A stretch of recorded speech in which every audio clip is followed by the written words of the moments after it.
Ano mabigat? Malamang pa.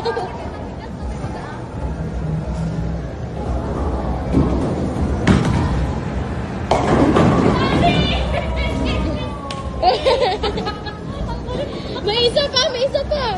Hiningal na, hiningal na. Dati, nag-iisa na lang ako. Ayaw ko na magmahal, pagkat lagi na lang iniiwan ang tulad.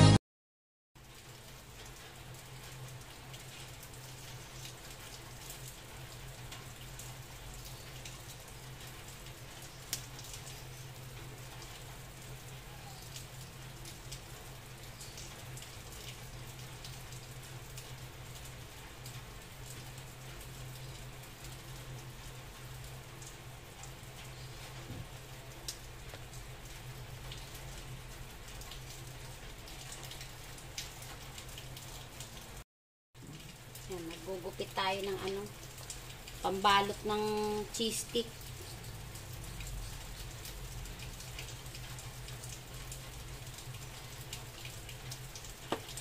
Ito yung ano, cheese stick na babalutin.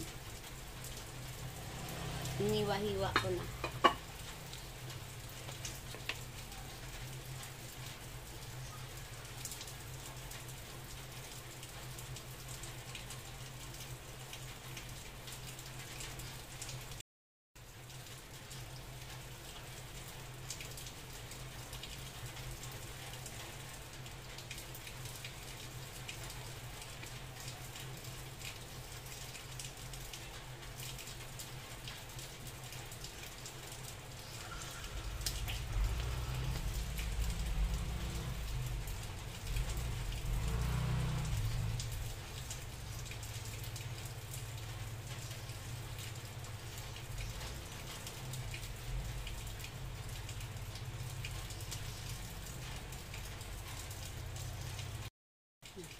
Daming process itong cheese stick na ito.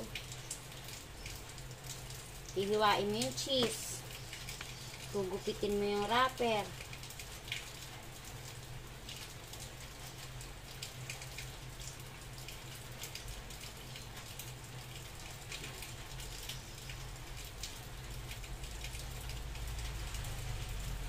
Yan. Ganyanin mo to. Tapos hiwain, i-ano mo uli siya ng ganito.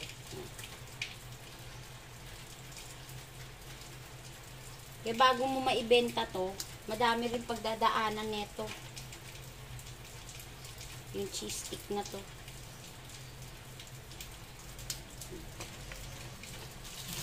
Tapos isa-isahin mo pa ng ano to, isa-isahin mo pa ng tanggal to kasi dikit-dikit pa yan eh. Isa-isahin mo pa yan. Diba? Ang daming process din. Tanggalin mo pa isa-isa.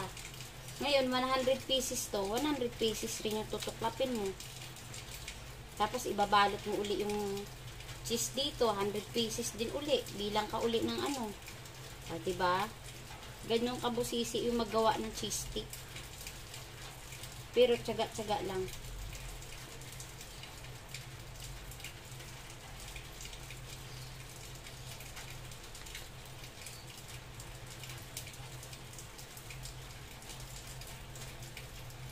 Kailangan ito, pag nagtrabaho ka ng ganito, lalaanan mo ito ng oras.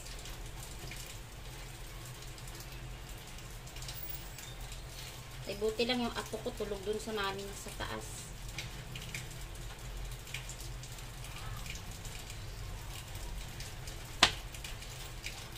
Tahimik ang mundo ko dito. Wala si ano eh. Wala si Scorpio 08. Kumuha ng mga ingredients ng kape. Kaya wala akong kabangayan ngayon dito.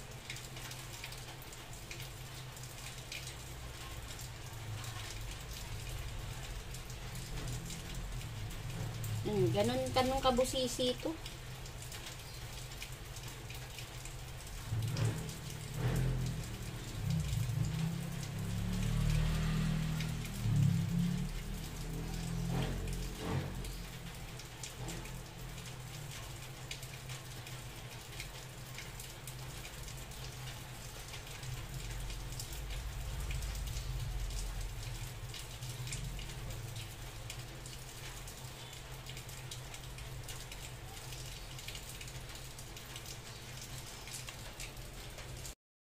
Pagmulat ng mata, ayan yung trabaho. Ayan.